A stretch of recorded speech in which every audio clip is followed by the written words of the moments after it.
Welcome back, folks. It is a victory post-game breakdown. I hope that you're happy with that. There were a few flaws that we're still going to have to talk about, but overall, a step forward, especially for a team that's coming off of what was a really, really weird week. And, as I was getting ready for the show, it's just going to echo here as we get ready for the start. Welcome to RGR Football.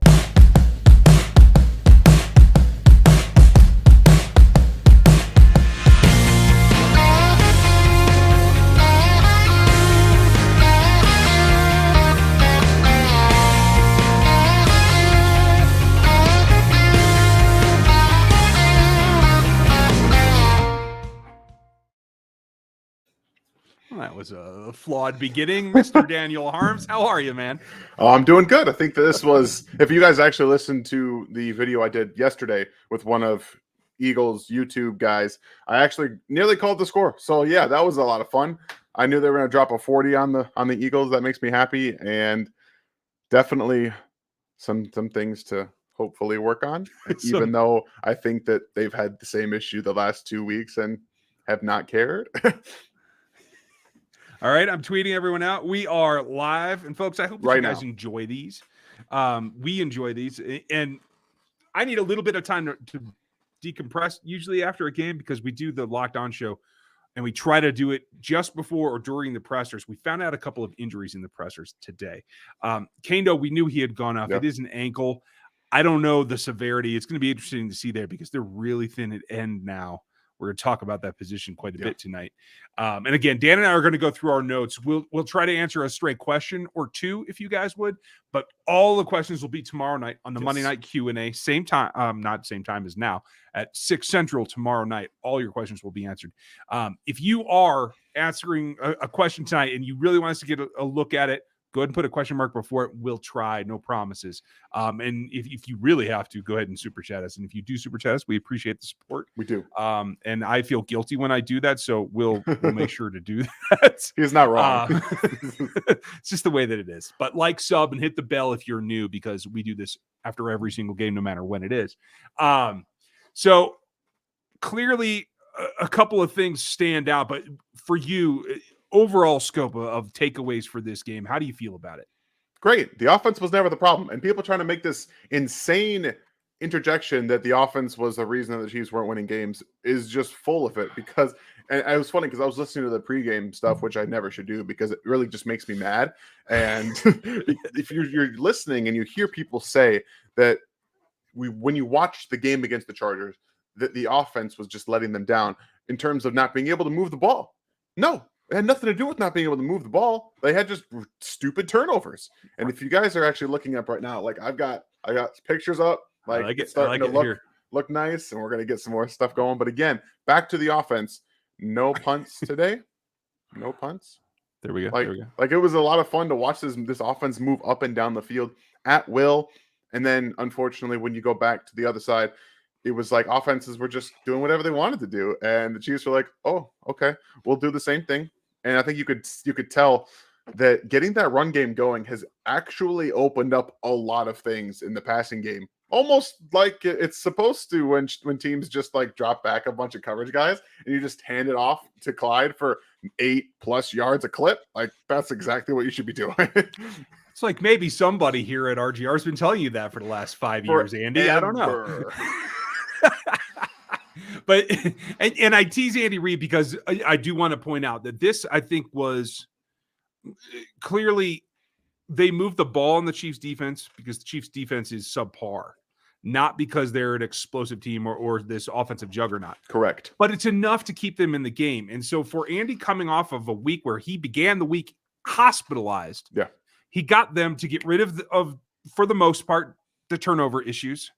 And that negated all the negativity that set the whole thing up. So that's a big thing to do when you're not feeling well. And even though he said, hey, I'm fine, I'm back out of it, you don't quite feel right coming out of the hospital like that, IVs and whatnot. So kudos to them to kind of circling the wagons, getting things somewhat straightened out. I still felt like Patrick, at some point, Patrick, you just got to tuck the ball and take the sack, okay? And don't throw it to Travis on third down when he's triple covered. Just don't do it. I think they're looking for that, bro. I literally said before the play to my wife, I'm like, they're going to cover Travis Kelce on third down. He usually goes there. Go somewhere else. Throws it right to him in triple coverage and it gets picked. Like, just, you got to do something different. Yeah, absolutely. You have to. And Zach, they did. And yeah, I like that.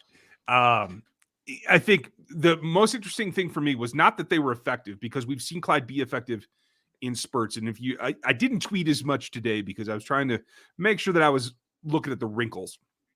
But before the last drive where they were just eating clock and the Eagles knew it was coming, Clyde was at 8.3 yards a carry. And that sounds like it's a running back stat. It's really not. That's an offensive line stat. And that is, I think, the biggest difference. And you said it, Zach. And thank you for the super chat and the support. We appreciate you. This is what I want in terms of like yardage balance. Like, this is great. This is a great day out for me. But the thing that surprised me, and I wonder if it caught you off guard, Andy called nearly a 50-50 game. It was 30 dropbacks. I mean, that includes little push passes to 27 called carries. That's impressive. It makes a lot of sense when you watch the Eagles in their defense. Their linebackers are pretty bad too. And with a guy like Clyde who manipulates second level defenders with his eyes and with his, the way he attacks holes, it was going to go that way a little bit because just by nature.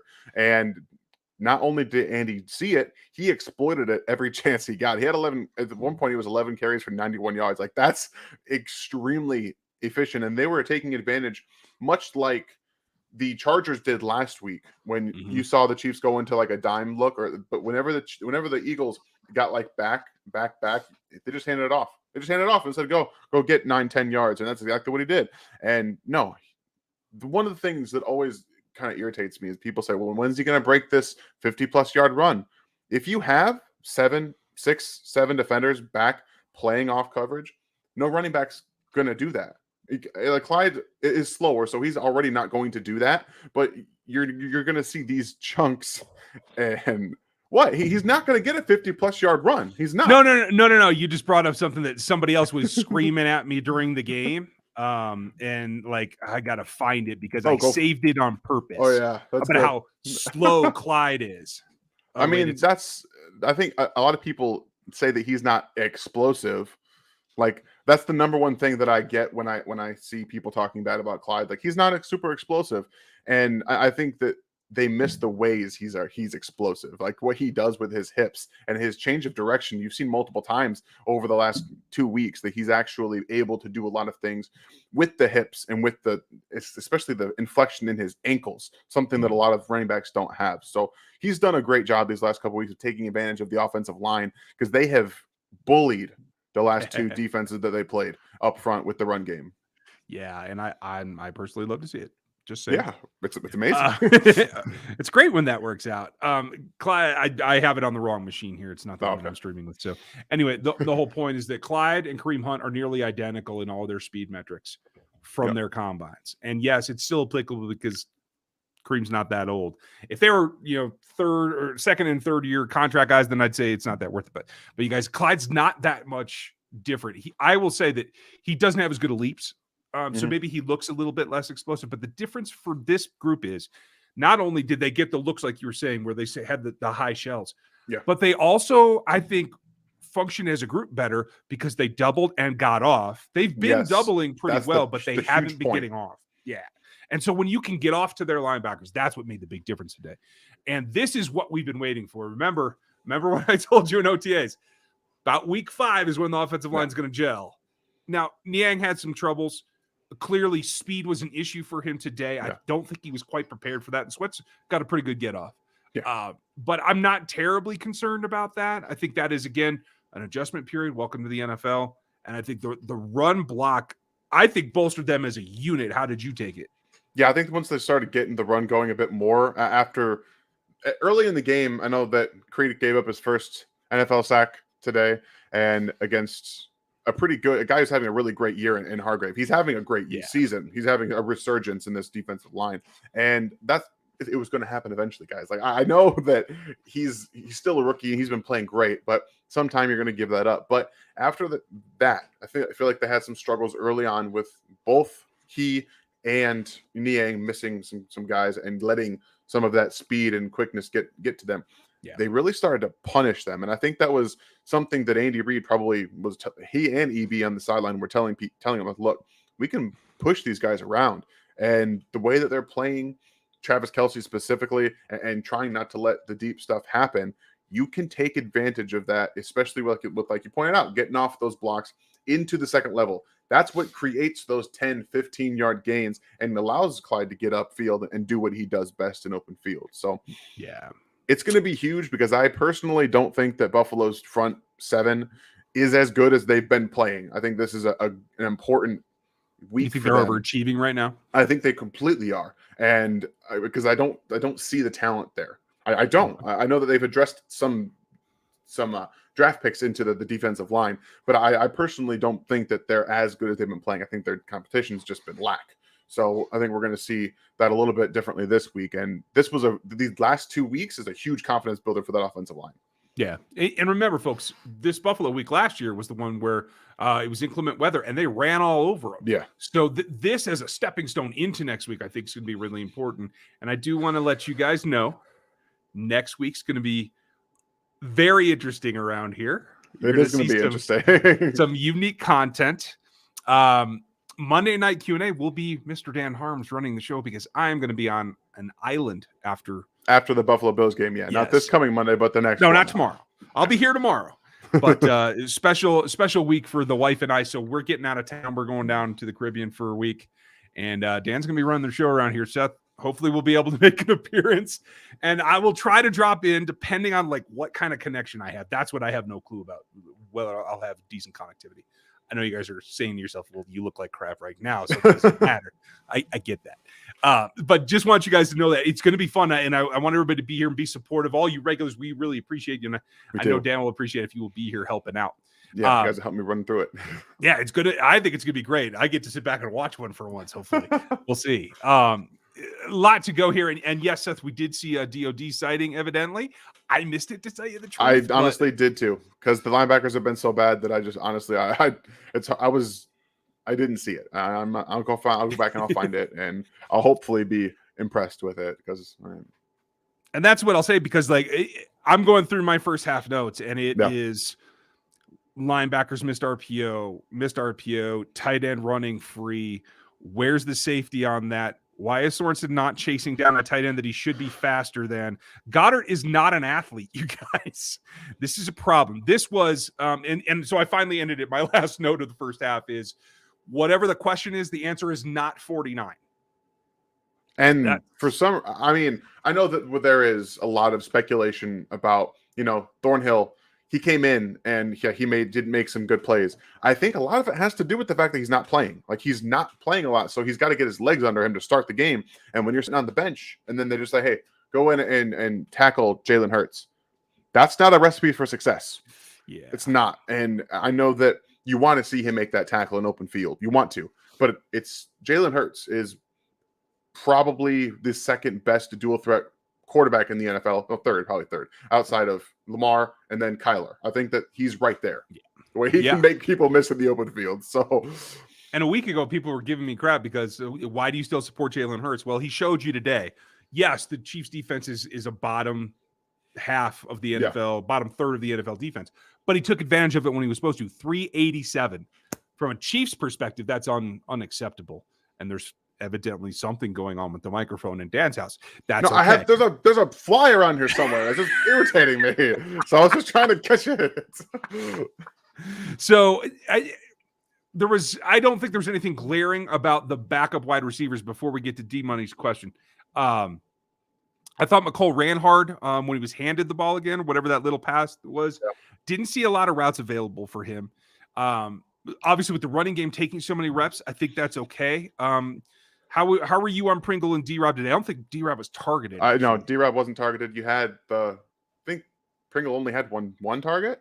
Yeah. Just the one. Like, this is what is going on with the Chiefs offense. But I think right now, the way that they've just designed the offense with the run and then making sure that Tyreek is getting his, because he got his today, and they made it an effort to show people that you literally have to double him at all times. They made it an effort since the Eagles basically didn't want to, but they used that to their advantage. And in situations where they were getting him on those slants on the RPOs. You saw it multiple times. He was able to just get it in there to him, and they took advantage of the areas where you can't bracket him in the middle of the field. That's the huge part. And then finally, Mahomes and Andy Reid on 3rd and 6 and near the end of the game, they took advantage of the fact that the Eagles want to stop you from getting just getting the first down. And Tyreek and Mahomes said, guess what? We're going to hit you over the top with a double move. And it was so beautiful. It made me so happy just to go for the jugular and just actually hit it. That's what you have to do. You have to. And it's going to get easier for that. So Hardman was 2 catches on 3 targets. Pringle was 2 for 2. Oh, 2 for 2. Okay. Clyde was 2 on 3 targets. And the rest was Helen Kelsey, except for the Berry Noir, folks. Got the Berry Noir today, guys. That's victory nice. beer for me. I'm still on tea. I have several shows to do and radio appearances, so I need to stay good. The only guy that really stood out beyond those couple of targets was, the guy that all he does is catch touchdowns. All he does is catch touchdowns. 4 passes received, 2 touchdowns, right? So cheers to Jody. And yes, it was a catch. But that's kind of like, I'm calling that because he was normally Patrick's going this way. Yeah. And the back that he pitches to is going that way. This time they were going the same direction. So I'm calling this trailer. That makes sense. Trailer park is what I'm going with. I'm sure they have a name for it. Evidently the Clyde had Tom and Jerry was one of Clyde's plays. So yeah, I'm really looking forward to the naming convention. It's a lot of fun. But all that said, spreading the ball around, and D-Money is very prescient here.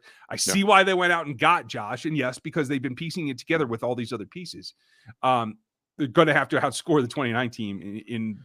Pat might get close to 50 TDs. He may have to. Yeah. The question is, can he maintain what he did today and actually improve it and stop throwing the interceptions that are kind of silly, to tell you the truth? That interception was silly. It was just silly. And I know 17,000 of you guys have tweeted me the picture of Josh Gordon working out. Yep. He's ripped. He's an athlete. He's always been an athlete. The only problem with Josh Gordon is up here. So we'll see. Take it with a grain of salt, but that's great. D-Money, thank you for the support. We appreciate it very much. And you're absolutely right.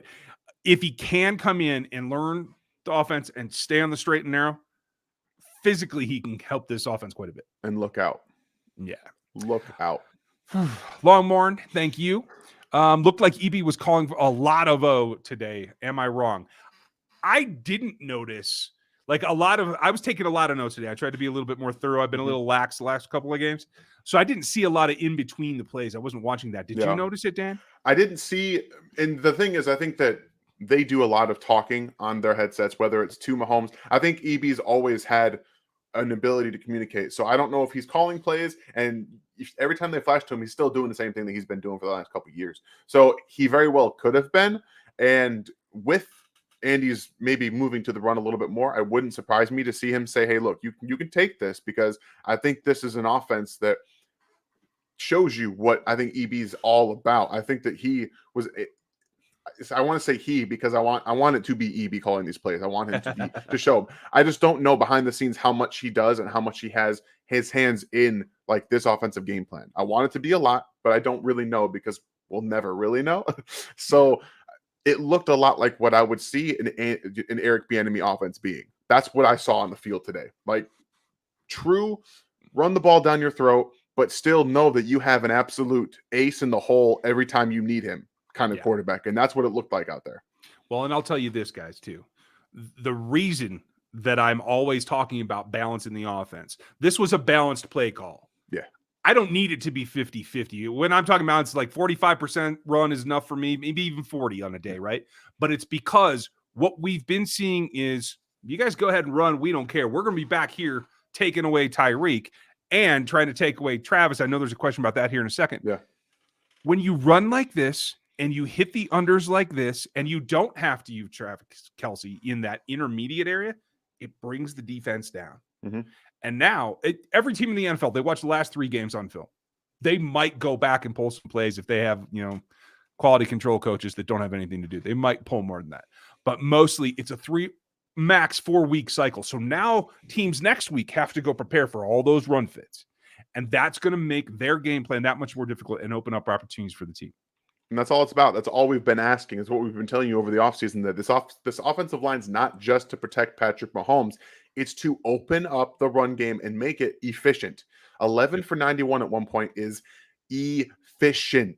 Like, it's just extremely impactful on the way that you have to game plan against an offense that's already got the one guy that you have to be so aware of in Patrick Mahomes, Travis Kelce, Tyreek Hill. You add a run game to it that can get 200 total offensive yards. Like, it unlocks everything. That's good stuff. Everything. and Cherry, that's what I was getting. They took Travis away. They had him doubled most of the day. They were bodying him up when they could. I mean, you saw Steven Nelson basically tackle him and bear hug him. We're not going to talk about refs because I can't control the refs, folks. So no, I know you're pissed. Won't do it. You're legit. Just know there's nothing we can do about it. Yeah. And that's most teams' game plan. What they pick their poison, basically. They either try to take away Hill or they try to take Kelce. If they try to take them both away, they generally lose. Yes. And clearly they chose the underneath and let Tyreek do way more than I expected him to on downfield routes. Yes. Because they were in a too high shell early. And my notes here are like, they're just playing two safeties to keep everything in front of them. They're not going to give the big and up. Yeah, and that's what the Chiefs are starting to understand how to defeat. That is the scariest part of this whole thing, because they've already been an offense that can take the top off and get the big play. But now, we talked about all offseason, is they're going to have to adapt and learn to take what a defense gives you. I saw multiple times Patrick go through, realize he wanted to force it, but didn't, and then take the check down. The next step of the evolution of the Patrick Mahomes being able to beat everybody is now coming to fruition. He's understanding, take the check down, take that 8 yards. You don't have to go for a possible 40-60 ball that maybe your guy can come down with, or maybe it gets intercepted. You figure out how to take away, do the whole all the way down the field. You can take the intermediate, you can take the short, you find a way to get it done. And early in the game, they even got Clyde on one of those quick outs that I was hoping they would get more involved in. He got 10 yards out of it. So that's exactly what you're trying to do, is just force teams to bring the coverage this way, and that way you can still attack the top. Yeah. And I feel like they're kind of holding that back for later in the year. Oh, they are. And a couple of key points, you guys. There were breakdowns on the other side that helped this game. One, Tyreek's first touchdown, they had a linebacker on him, of all things. I don't know what they were thinking. Loved it. Then Dan Sorensen got bailed out by a flag. Later in the game, Hughes got bailed out by a flag. Both those guys got dropped on those two plays. So let's not think that they're holding up that well. There's still a lot of problems. I still think Hughes got bailed out late in the game on that touchdown to Devontae Smith. I didn't think it was. I thought they were both just battling, and he got in, reestablished himself, and caught a touchdown. So I was a little thrown by that, to be honest with you. I can see where you're coming from, but just experience tells me, because of the way it happened, where Hughes had his hand in front of Smith's body was blocking the line judge. He could not see that. No, I get it. I get Smith. it. I just think that he was also pushing Smith out of the way too. Like that's where that pressure from the inside allows you to force him out of bounds, which I think he did. So again, like, it was lots of bad defense getting bailed out by some calls here and there, and then you get lucky with that fumble before the halftime. Like, that was, I mean, I won't say lucky. It was a good play to get the ball out. Also earlier in the game, not challenging the obvious fumble. I'm not entirely sure what happened there, but Andy dropped the ball a little bit on that one. That's more likely a slip up of whoever's running the replays up in the booth. Whoever was relaying information. But somebody on the staff missed something. That's important. There was a play too. Like, I thought Thornhill was a little bit late on that end of the first half pass to Smith as well. I'm going to have to go look at that. Hopefully I get the 22 before I leave town. I'll let you guys know. See. And Stevie asked about Thornhill here. Yeah. Kind of. If he isn't going to play safety, can we at least get Colin Saunders back there instead of? Okay, I'm fine with that. I mean, Colin Saunders moves better than Dan Sorensen does. You see him try and chase down Jalen Hurts? He was keeping stride for stride with him again. I can't really argue with that. And I swear to, it looked like Colin had a luau or something this last week. He looked like 10 pounds heavier to me today. Dude, he was still moving like that. He was moving. Dude, I mean, thank you, Stevie, as always. that's the interesting part is they have some mix and match peaches here. They have to figure out what they can do instead of, I think right now, I think the biggest problem when I look at everything that I'm doing here, where they're not rotating, they're not communicating still. They're leaving. Hang on. Let me answer this next question, and then I'll tee you up to let you explode. Tell me what you think our trash defense can win a Super Bowl. I do think that they can. They're not good. I won't call anybody trash. You're an NFL player. You're not trash. But if they can clean up a couple of things, like the communication that still isn't there, there's still confusion out there, and just leaving the flats unguarded completely. Go ahead, Dan. Oh my gosh, I can't stand it. It was so bad. Just every time. Like the very first fourth down play, they motion Quez Watkins from one side. It's man coverage. They're coming with the blitz. So guess what? They just throw it across the guy on the field because he's not going to be covered. No one on this defense can keep pace with a guy who's a 4-3 guy running from one side to the other. You have all this time and you have all these plans. The Chargers attacked you in the seam last week and the flats last week.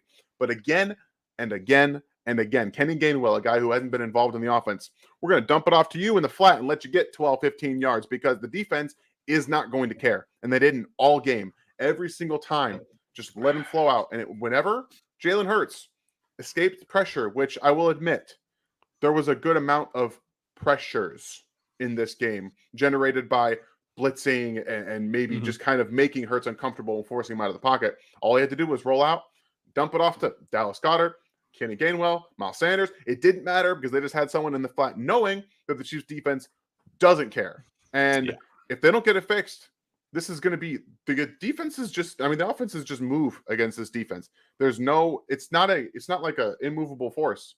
This is a defense that doesn't care right now. There's no care in the world about covering the flat. And it doesn't seem that there's any care in the coach staff to adjust it. That's the bigger issue, and it will continue to bite them. And I'm with you, Daryl. Thank you for reminding me. If you guys would hit the thumbs up, that always helps people find us and helps us do better. Pono, I understand your frustration. I am apt to get back to Kauai myself. I need to go up north because when I was last there, we couldn't get all the way back up and around to the Poly and start from the top. So it's on my list. But this particular holiday is a big one for my wife, and she gets to make the decision. So we're kind of going back and forth when we do our getaways. But thank you, Pono. And when I do, next time I'm on the islands, I will make sure that there's some guys on Maui as well, but I will definitely come see you.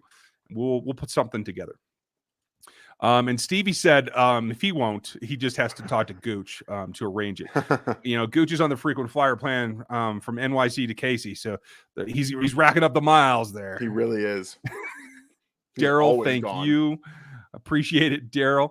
Let's see. We got another one. I want to make sure we get all of those, and I do not miss any. I smell a Veach trade on defense. Who would you go after at this point? The only guy you could feasibly go after is Chandler Jones because he's the only one that actually wants out of wherever he is, even though the Cardinals are winning. So it's an odd situation. You'd have to be able to give up a lot to get Chandler Jones. Like this thing will not leave me alone. But yes, Chandler Jones is the only guy I could see you going to get. Because teams aren't just going to trade you their good linebackers. They're not just going to, trade you good defensive ends unless they want to be traded and unless you're going to give up a lot of draft capital to get him. Like, that's the only thing. That's it. And, guys, I'm going to tell you this. I've heard a lot of you mention this. No one is giving up Chandler Jones for Laurent Duvernay-Tardif. It's just not positionally, it's not even close to value. No. Especially where the two are in the career. Yes, they're both older. That's about all they have in common in terms of impact. So I'm a big LDT guy, but I understand that he's not recovered to the point where he can beat out Trey Smith. So the value I just don't think is going to be there. But in terms of that, like if somebody is ready to part ways, if something crazy happens and like a Micah Fitzpatrick situation comes up again where a good DB wants out or has to be maybe. I thought they might have gotten a look at Henderson. But that's about it. I'm not sure why they didn't try. If they didn't try, assuming they didn't try, that was a play to be made for this defense. It was 100%. But if it's not corner and it's not edge, I don't think there's anybody. I don't think linebacker has enough impact to go trade for someone that good. Yeah. I don't think you'd get a deal done that is beneficial. Let's wrap up our notes. We'll just keep everybody for a couple more minutes. What else? Oh, in terms of pressure, good for Mike Dana. Yes, he got those sacks. Yep. He also got 2 additional hits. And I won't have all the pressures until PFF racks it all up, you guys, because I'm not tracking all pressures anymore. I will rely on them for their number. But just in terms of the 2 things that are tracked by the NFL, sacks and hits, Mike Dana produced half of the QB opponent touches today. Yep. That's not acceptable for Chris Jones. Chris Jones had a single up most of the game against a backup and did not exploit it. He did not play through snaps. I'm really frustrated. I don't know if he's hurting or something. I know the wrist hurts a little bit. That shouldn't affect your get off. He should have been able to edge around that tackle all day long. This is what happens, okay, when you don't address defensive end in the offseason because you think you're going to have Frank Clark and you think you're going to have Chris Jones. Because I'm here to tell you guys, and I know Ryan doesn't like it, but Chris Jones is not a defensive end. He's not. He's a defensive tackle. And as much as this defensive staff thinks that they can get him to play out of position, we're 4 games into the season now, and he's not played out of defense. No, we can't. He's capable. He's not doing it. He's doing it. Exactly. He's not doing it. He is capable, and it's driving me insane. He should be a wrecking ball. He should be, but he's a wrecking ball at defensive tackle. That's what he's best at. And unfortunately, the best plays where he was able to create some pressure were at defensive tackle today. That's what he did. They moved him on the inside in some pass rush situations, and he was able to get some, albeit half penetration. Mike Dana's sitting out here, the best defensive end on the team right now. That's a bad thing to happen. I love Mike Dana. I love that he's having some success. I think it's great. Yeah. But he can't be the best defensive guy on the front. He can't. Yeah.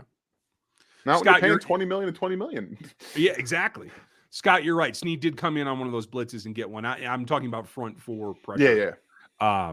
But yeah, not to forget about Snead. Snead had a 1 or 2 snaps that I think he would want back. But for the most of the part, I think he played well and obviously made an impact there with a negative play, and that's important. Julian, how are you? How's it going? There's a question about Tyron in here somewhere. Is there? Okay. Yeah, let's back up a little bit. Okay. So Tyron in general, I don't know what's going on with him. I'll tell you what's going on with him. He's having to do everything because Dan Sorensen can't do everything. He's having to not only make his own plays, he's got to keep an eye on what's going on over here because Dan Sorensen can't make those plays. So he looks slow because he's reactive. He's too busy trying to think and react to what could possibly go wrong in this play, in my opinion. And he's not able to just play his position. They're not getting those stops and 3rd down and long and letting him thrive in the positions like we've talked about at that robber spot where they can have him come up to the line and back out or just come down from safety spot and be that robber. He's not able to do those things because he has to do everything else. It's something very similar to we saw earlier last year when he was unable to do his job because Thornhill was not able to play. And now we're seeing it again because they won't play Thornhill. Yeah, I mean, and I'm not calling Juan Thornhill a perfect player.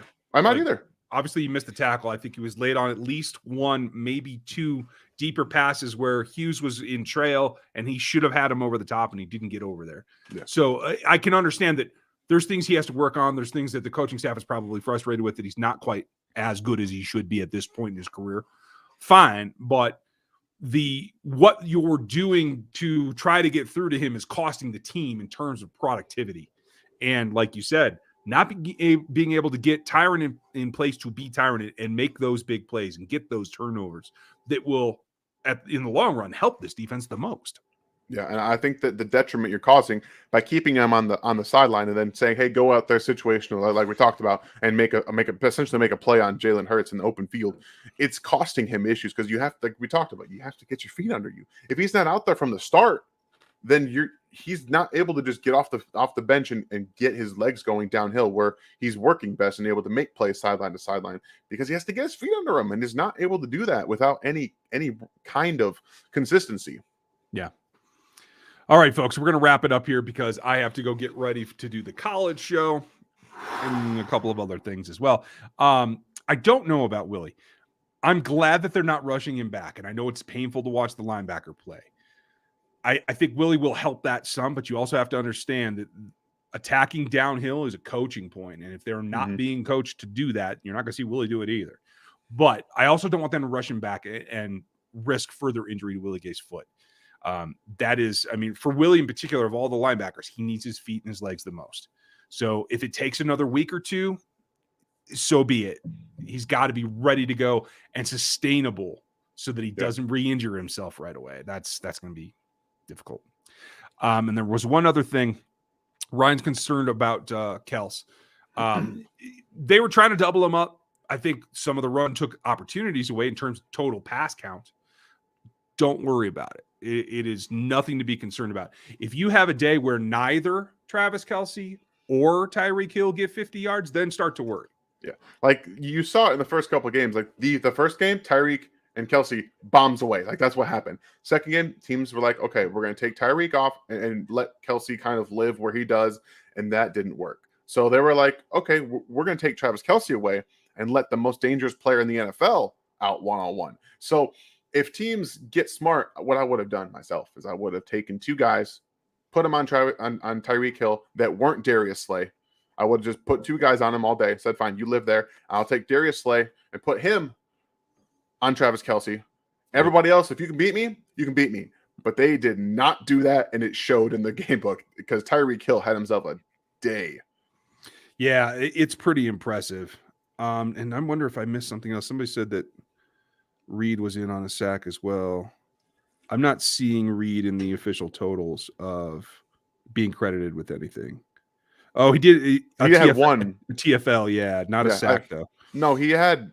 He nearly had a QB hit. I know he did. I do remember that happening. Maybe it wasn't credited, but yeah, it isn't credited yet. Maybe they generally do an update later tonight when they put out while they're doing the snap counts. They'll make adjustments if they miss something. So I'll let you guys know if that comes up. Yeah. Julie and I agree. Yeah, I think Willie will make a difference. We just can't put too much on him to like fix everything and be, blowing up plays left and right because he's not going to do it. Yeah, I think the staff is going to, the staff is having them play in a certain style. Sean, there's plenty of hope. If you can beat Buffalo and still play badly, hopefully you make an incremental improvement, specifically against the run. I don't know what Zach Moss did today, but he looked good to me in a few runs last week. So I'll see what the highlights were today. The Bills, okay, it's funny. I was listening to a podcast on the Bills, and multiple people have confirmed this to me. The Bills do nothing offensively except for like run 11 personnel. They don't do a lot of different things. They barely run any two tight end sets. They only do that in the red zone where they run the ball.